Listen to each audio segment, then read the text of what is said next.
Les dirigeants mondiaux en sont venus à utiliser le cadre intime de la conférence de Munich sur la sécurité pour s'exprimer avec franchise.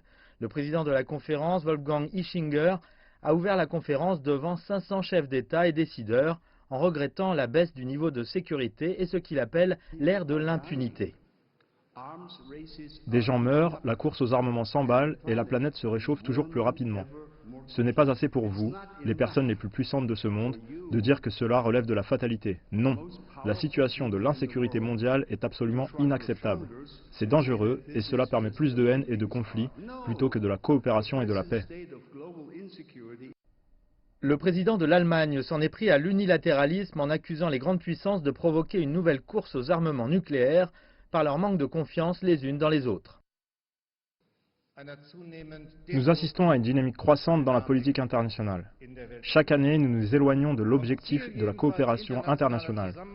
Le résultat est l'incertitude, l'imprédictibilité, la confrontation et la perte de confiance. Cette montée du protectionnisme est vue comme une source de dépenses des budgets nationaux selon une étude réalisée par l'Institut international pour les études stratégiques. Selon le dernier rapport sur les dépenses militaires publié, le premier jour de la conférence de Munich sur la sécurité 2019 a connu la plus forte augmentation en base annuelle des dépenses militaires mondiales depuis la dernière décennie. Mais nous vivons dans un monde changeant où les grosses armées sont la seule menace contre la paix et la sécurité mondiale. Le changement climatique, la technologie de la 5G et le coronavirus ont aussi occupé les discussions de vendredi.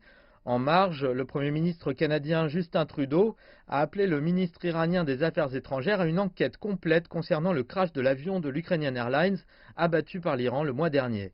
57 Canadiens se trouvaient à bord parmi les 176 personnes tuées. La promesse que j'ai faite aux Canadiens est de trouver des réponses, de garantir que l'Iran mène une enquête complète et rigoureuse avec la communauté internationale pour traduire en justice les responsables. Nous travaillons avec l'Iran, nous devons travailler avec l'Iran afin d'apporter des réponses aux Canadiens. C'est ma priorité.